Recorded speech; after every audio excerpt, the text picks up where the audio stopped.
CM seat Reddy సామాజిక వర్గానికి, deputy CM seat దళిత leader కు. మరి జనాభాల సగం ఉన్న బీసీలకు సుత పెద్ద పదవి ఇయ్యాలి కదా. హాగో అందుకే కాంగ్రెస్ పార్టీ అధ్యక్ష పదవి మహేష్ కుమార్ గౌడ్ సబ్కి ఇచ్చింది హైకమాండ్. 3 ఏళ్ల సంధి రేవంత్ రెడ్డి సారే ఈ సీట్లుండే, ఈయన ముఖ్యమంత్రి అయింది కాబట్టి ఇంకొకరికి ఇచ్చిరన్నట్టు. ఇయాల గా కార్యం ఎట్లా నడిచిందో చూడుర్రి మరి. గన్ పార్క్ దగ్గర అమరవీరులకు నివాళులు అర్పించి జులూస్ తీసుకుంటా గాంధీ భవన్ కొచ్చిండు కొత్త పీసీసీ అధ్యక్షుడు మహేష్ కుమార్ గౌడ్ సారు. కాంగ్రెస్ ఇన్ఛార్జి దీపాదాస్ మున్షి మేడం, మంత్రులు, ఎమ్మెల్యేలు, ఎమ్మెల్సీలు ఎన్కెమ్మటొచ్చిండ్రు.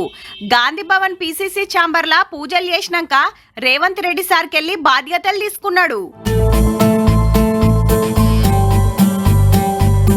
ఇందిరాభవన్ దగ్గర పెట్టిన మీటింగ్ లా కాంగ్రెస్ హైకమాండ్ కు శనార్థులు చెప్పి పార్టీని ఎట్లెట్లా ఉరికిచ్చేది చెప్పిండు మహేష్ సారు. నేను మీకు చెప్తా ఉన్నాను, పీస్ అధ్యక్షుడైన సోషల్ ఇంజనీరింగ్ అనేది కాంగ్రెస్ పార్టీలోనే సాధ్యమవుతుంది. మీలాంటి కార్యకర్తగానే మిగిలిపోతాను. 38 నెలలు పీసీసీగా చేసిన పనులు కాంగ్రెస్ పవర్లకు వచ్చినాక 9 నెలల్లో 6 గ్యారెంటీలు ఎట్లెట్లా అమలు చేసింది చెప్పినాక కొత్త పీసీసీ అధ్యక్షుడు మహేష్ సార్ తోటి కలిసి కాంగ్రెస్ కు ఇంకింత జోష్ తెస్తామన్నాడు రేవంత్ రెడ్డి సారు.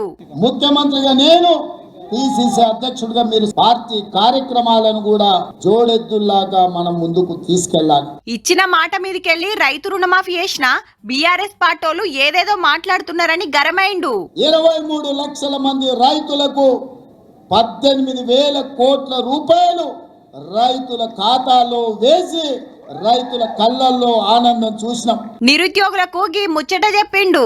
ఈ సంవత్సరం ఆఖరు లోపల ఇంకొక 35,000 ఉద్యోగాలు ఇచ్చే బాధ్యత మాది అని చెప్పి ముచ్చెర్లలో కడుతున్న స్పోర్ట్స్ యూనివర్సిటీ తోటి ఈ తాపకు పథకాలు కొట్టుకొస్తారట. 2028లో ఈ దేశం తరఫున ఒలింపిక్స్ లో బంగారు పథకాన్ని సాధించే బాధ్యత తెలంగాణ తీసుకుంటది. జల్దిగానే కులగణన చేసి లోకల్ బాడీ ఎన్నికలకు పోతారట. బీసీ జనాభా లెక్కలు తీసి సర్పంచులు, ఎంపీటీసీలు, జడ్పీటీసీలు, మున్సిపల్ కౌన్సిలర్లు, మున్సిపల్ కార్పొరేటర్లు, జిల్లా పరిషత్ చైర్మన్లు, ఎంపీపీలను చేసే బాధ్యత మన ఇద్దరి మీద ఎక్కువగా ఉన్నది. ఎమ్మెల్యే కౌశిక్ రెడ్డి అన్న వేస్తున్న లడాయి మీద గిట్ల గరమైండు.